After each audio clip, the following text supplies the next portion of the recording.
Yay! Hi, everybody. Hi, Nadine. I'm so excited to be here with you today, Amanda. I know this is kind of like part two for you and I because it's been a while since we've been on together, but it was so much fun the last time. I'm like, yay! Yeah, I was so excited when you invited me back. So thanks for the invitation. So happy to be here. Yes, and it's different this time. Like, I've kind of morphed it and it's been changing. And so this is What's Your Story Business Edition. You're a business owner. I'm a business owner. Nadine is on. She's a business owner, right? So we're going to talk about owning businesses and what's going on in our world. But before we start, for anybody new, please join the chat. Let us know you're here. Let us know where you're from if you want to, because we don't see you unless you talk. So or chat in the comments. So please feel free to do so. I'm Tanya Bugbee with Tanya Bugbee Coaching and Consulting. I'm a business coach, so I coach business owners. Many of my clients are real estate agents, brokers, lenders in the real estate industry. And that's not all. I have others, right? Like my roofer, so there are others. So that's my business. Amanda, I'm turning it over to you. Your turn. Yeah, I run a small business called Good Things Come to Those Who Journal, and I help people catch the magic of journaling and find the best way for them to build a practice they can really write their way to a life that they love. Yeah. And I have taken one of your journaling sessions, which I loved. It made me cry. So I think that's good. Well, that's a good thing. Tears are good, and tears have words to say, right? So it's a good thing. And I always tease my clients when they cry on a coach call that I did something really good, right? I peeled away the onion enough that they got emotional. So tears are good. And I'm so grateful that you did a journaling class for my coaching clients, that you did a class for them, which I still hear about. So thank you. Oh, Journaling is important. Yeah. well, journaling is something that I really took for granted for a whole lot of years. I know lots of people have heard me tell the story of how I found journaling as an angsty teenager, just having a really hard day. None of my friends could come to the phone. So I picked up a journal and a mechanical pencil and I started to write.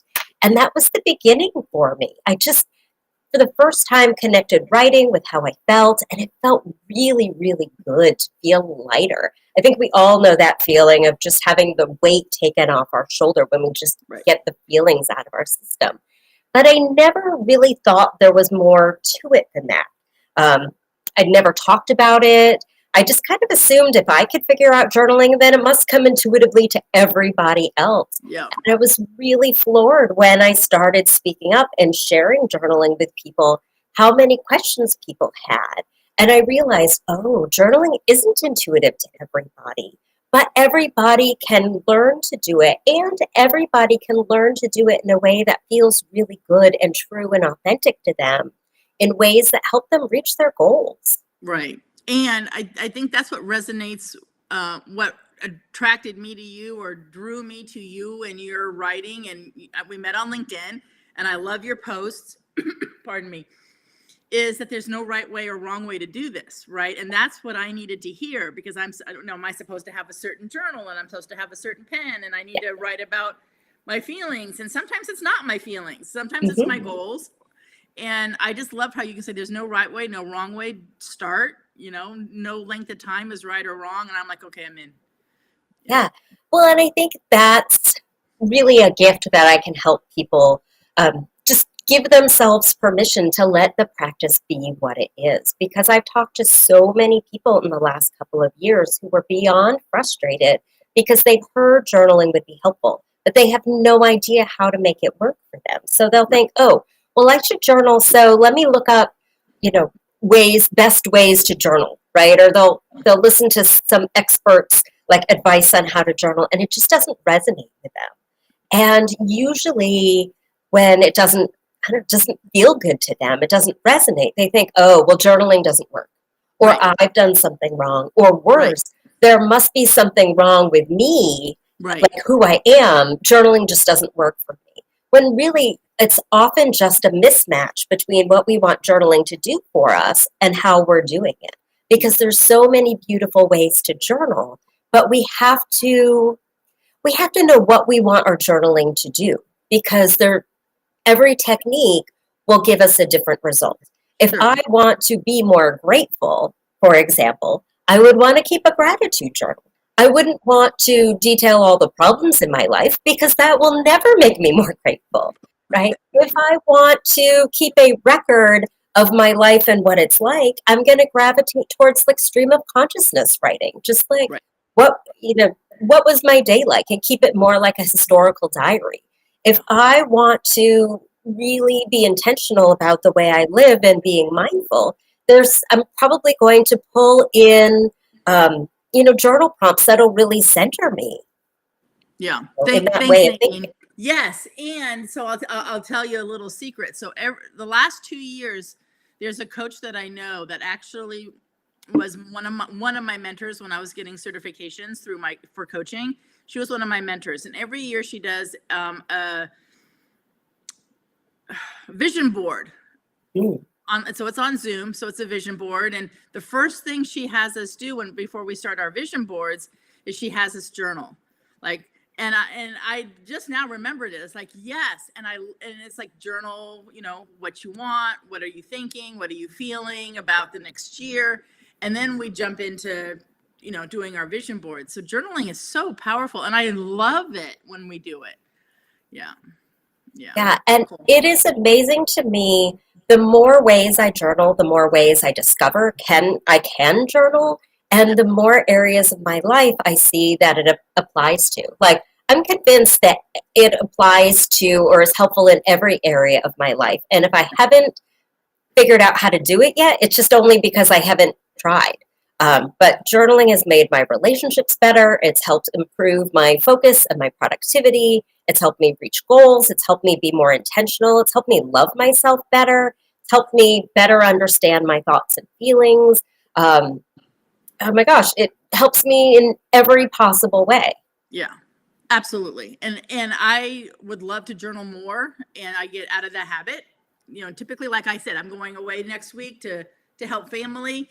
And I don't want to predispose myself, but let me look at my back history. I tend to get out of the habit when I'm somewhere else. Then I get home and it's here. So now that I'm saying it out loud, I'm going to problem solve that. But I get out of the habit, and then it's like, okay, I got to jump back in. And then I jump back in, and it's like, yay, Tanya, you jumped back in. What took you so long? You're a coach. What are you thinking? Well, and I think that is the magic piece right there, because I remember going through a period where I was a very sporadic journaler, and I would go days, weeks, sometimes months without journaling. And every time I came back to my journal, it's been 6 weeks and 4 days since the last time I journaled. Like it was confession, like my journal was judging me. My journal wasn't judging me. My journal does not have feelings. Right. And I've reminded myself of this so many times. But the thing is, I'm the one judging myself. Right. I'm the one having this unrealistic expectation of what my journaling should be. And once I got rid of that practice, once I just started jumping right back in, you don't have to recap all the places you've been before you talk about the here and now. And I think that was the biggest epiphany for me, is I don't have to put off being present with this practice that can help me right now just because I didn't do it yesterday or the day before. Right. Or the day before. Right, exactly. Okay, so journaling is wonderful, and I always had intentions of doing it more. So I maybe needed just to relax and just accept that it's 3 times a week, and that's great for me, right? It's 3 times a week it's amazing. If you have a consistent 3 days a week journal practice, you have a consistent journal practice. Yay! Yeah. Not changing it. There we go. Yeah. Thank you. And okay, so switching the topic just a little bit, not a lot, but a little bit. I want to talk about being business owners, right? I mean, we've survived going through COVID and being business owners. And in transparency, I became a business owner. I started my own coaching company in March 2022. So a year and a half. And so there's been a lot of bumps and bruises and skin knees and wins. So how about you? How long have you been in business, and what are some of your wins and challenges being a business owner? Yeah, so I started all of this accidentally on purpose. I did not set out to be a business owner. I did not set out to be a journaling coach. I just wanted to talk to people about things that I love. And once I saw that it was helpful to people, I just wanted to be more helpful. Yeah. And so it really started for me when a connection of mine on LinkedIn told me that she knew journaling would be important for her. And she knew she'd get a lot of value out of it, but she just couldn't show up for herself. But she would show up if she was accountable to somebody else. And I was like, okay, cool, let's see. So without knowing what this was going to be, I ran a 5-day early morning journaling program. And I got a handful of women to come and journal with me. And it was so amazing. Like every day we journaled differently because I wanted them to see like how many different ways you could journal and how to put the pieces together to build a practice that you really love. And by the end of that week, just 5 days, the same young woman said to me, she's like, I always thought that I would need to set aside a lot of time to journal, that I need a half an hour, maybe 2 hours. But I see how much I got done in just these small increments of time this week. She's like, I can do this. And she has, and she's gone on to do amazing things. Wow. And that was the beginning for me. And I thought, well, I want to do more of this because if I like it for a week, maybe I'll like doing it for a whole month. And then it became another month. And then I was like, no, this is really what I was meant to do. Right. And I started working with a coach. I started offering programs. So I didn't really mean to be a business owner. It just kind of happened. And I'm forever, I think, going to be grateful that it did. Yeah. So what have you learned? Like, what didn't you know that you know now? That you want to maybe share with the world? You know, oh my gosh, you got to know this before you start, kind of thing. I think the biggest thing I've learned, oh my gosh, I've learned so many things. Go ahead, bullet point them. Whatever you want to do. We'll journal while you don't. Go ahead. Yeah, I will start with be really open to what the universe sends your way. That, again, for me is how all of this started. And every time I just focus on what I can control, which are my thoughts, my words, and my actions, and I let go of my attachment to particular outcomes, every time I do that, everything turns out exactly as it should.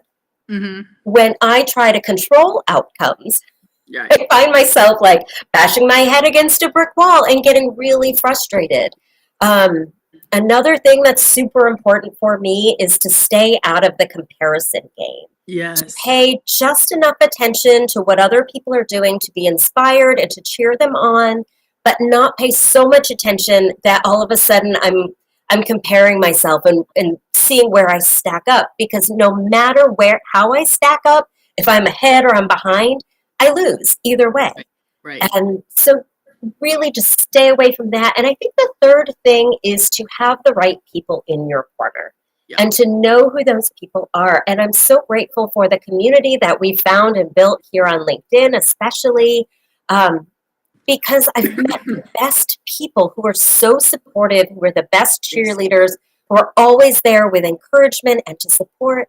And then I have encouragement at home. I'm pointing at my husband who's not here, who is behind me with everything I do.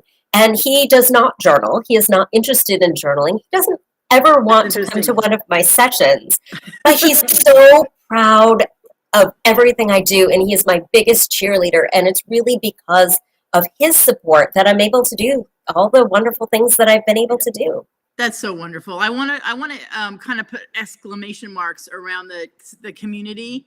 You know, when you're starting a business, to be in a community with like-minded business owners. It doesn't have to be all journaling coaches, right? However, just being around people that are also growing, you know, also have bad days, all of that, like all that messiness and juiciness together makes it so amazing and lifts you up when you need it. And then we can be there for somebody when we're, you know, running on a high. We can be there and hold someone's hand when they're not. So community is so important. And I love what you said about comparison, because so many of my clients will say, oh, there's a realtor in my office that has 5 listings and I don't have any. Like, what am I doing wrong? And it's like, there's a reason they put blinders on a horse. Yep. Right. We just got to run your own race and do the right things. And then, of course, I sometimes need to have them go look in the mirror and say, well, what are you doing to get a listing or whatever that might Yeah. be, right? What's missing? What tactics are we not doing? But most of the time it's a huge encouragement to put the blinders on, because and I have to do the same thing. Like, I love that you said that. So yeah, so I was sharing with Amanda, and it's so quiet in here today. It's so weird for me to have it be so quiet. I'm like, what did I do wrong? Did I not turn something on? Because typically, there's 5, 6, 7 people making comments. Maybe that's a learning lesson for me not to take 3 weeks off. I don't know. We'll see. Anyway, I was sharing with Amanda that being a business owner, being a solopreneur sometimes can be very lonely. And I also live alone. I'm a single gal here in Southern California and a solopreneur. So my daughter came over today to borrow my car, and I'm like, I need a hug. I need a high five. It's been days since I've gotten either. She's like, okay, Mom. And she's like, yeah. But it is lonely sometimes being a business owner. Yeah, absolutely. Well, I think what's really hard is having people around who don't get what we're doing. Right. And people who love us, who want to support us, who just don't know how without letting their own stuff get in the way. Like my mom, who I love, and she is such a champion of mine, and also anxiety is her flavor of love. So when I first started telling her, like, oh, I'm doing these workshops and they're so great and I want to do more of them. And she's like, well, don't quit your job. I'm like, okay. And she's like, well, do you even know how to pay your taxes? You have to estimate your quarterly taxes. And I'm like, I'm sure I can learn that, Mom. Like, and I think maybe that's the other thing I've learned is I can figure out anything. And if I can't figure it out, I can figure out who to go to who knows that thing. Yeah. And I think that is I think it's super important is being resourceful and being able to think about who can help you. What do they say? Your network is your net worth, right? Yeah. It's just so important to know who's on your team, even if you are a team of one.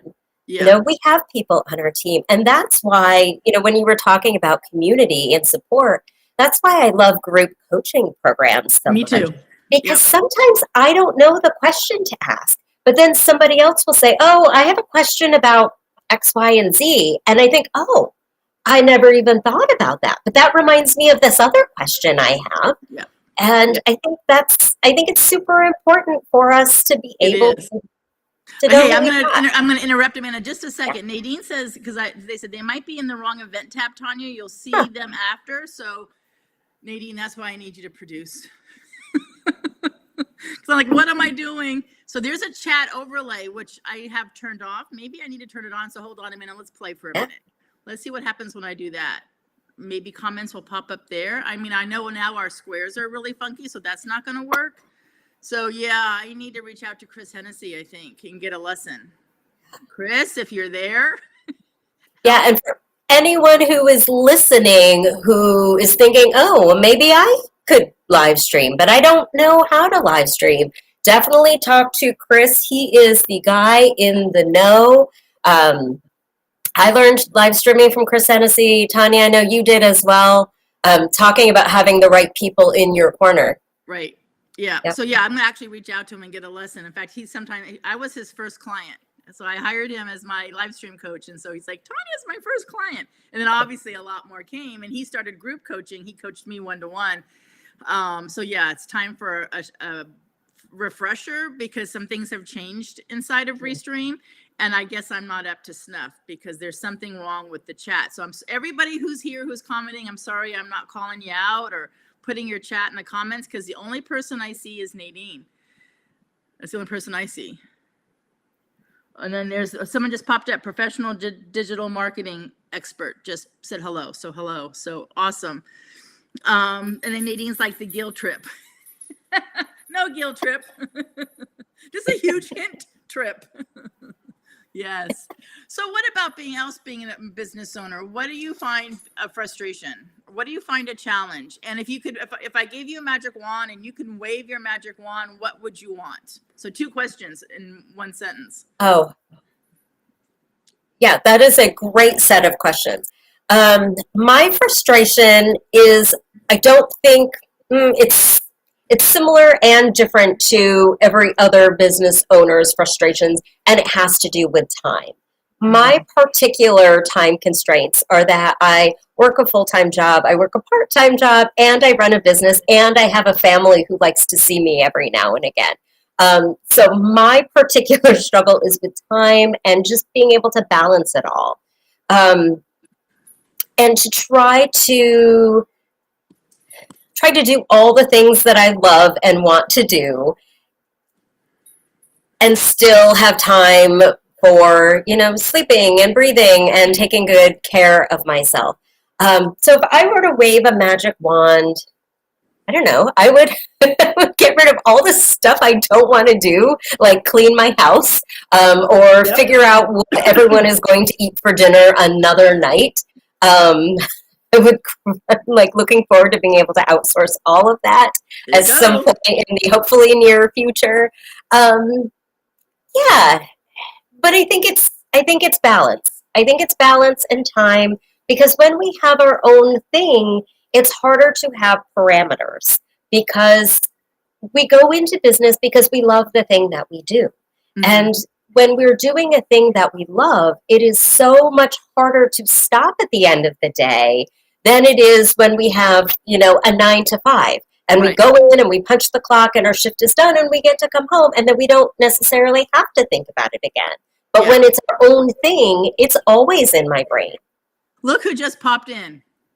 And yes, I hear you. And I have a few comments about that. Hey, Chris, your ears must be burning. Because I'm only seeing a very few people on the chat. Like I see Nadine, professional digital marketing, and you. So I'm thinking I'm only seeing LinkedIn, and I am not seeing Facebook or YouTube. So any of my people that said they were coming that are on Facebook, I'm not seeing them in the chat. And then poor Chris, he didn't know he was going to be coaching me live. I put the chat overlay, and then obviously our photos are weird, and there's nothing over here in chat overlay. So what I'm going to do, Mr. Chris Hennessy, is I will message you and ask for a lesson or to see what's happening, because this normally doesn't happen for me. So something's new, I'm thinking, in Restream. Anyway, so thank you for popping up. We were just bragging on you anyway, so we were. And we will continue to brag about how wonderful you are and getting both of us out of the nest with live streaming. So thank you, Chris.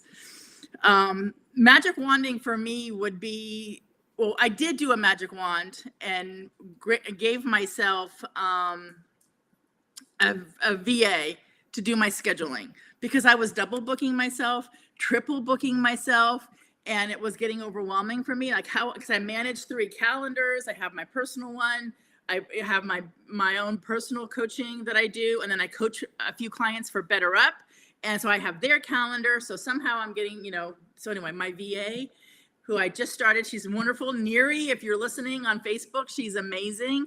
And so she just handles it all. Just like, yep, gave it to her. So yeah, my challenge for you, Amanda, is, and all the things I said with the magic wand, pick one. Nice. Do it. Yeah.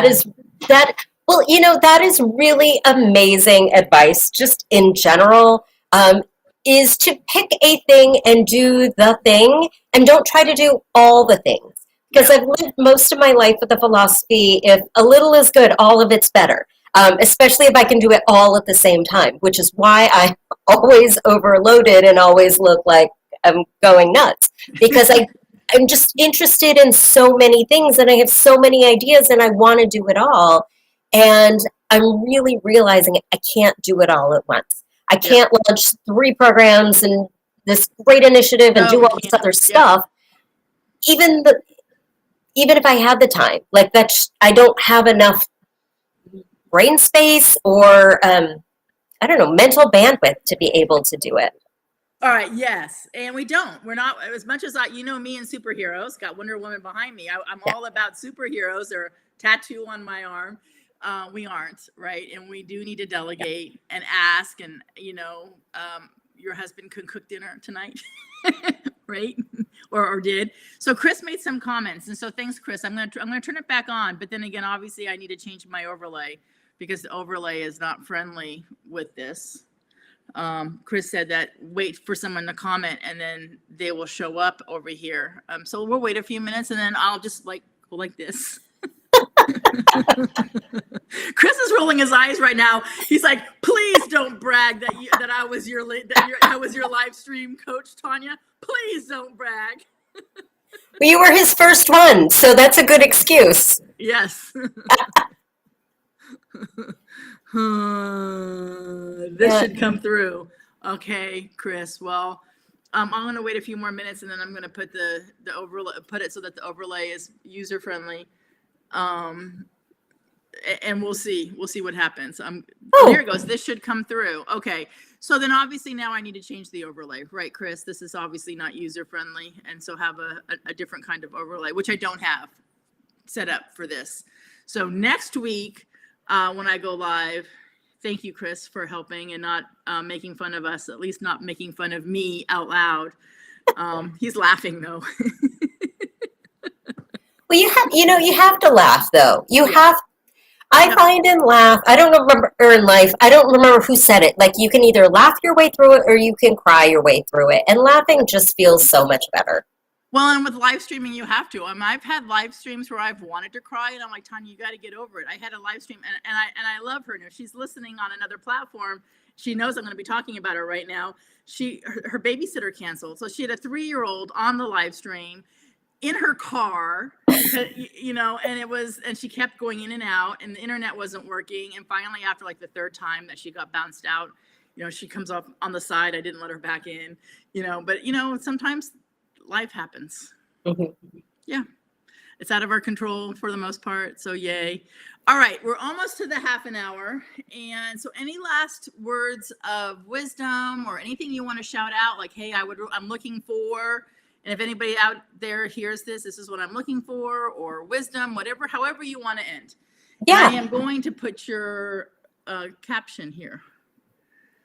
There we go. Something's got to work today.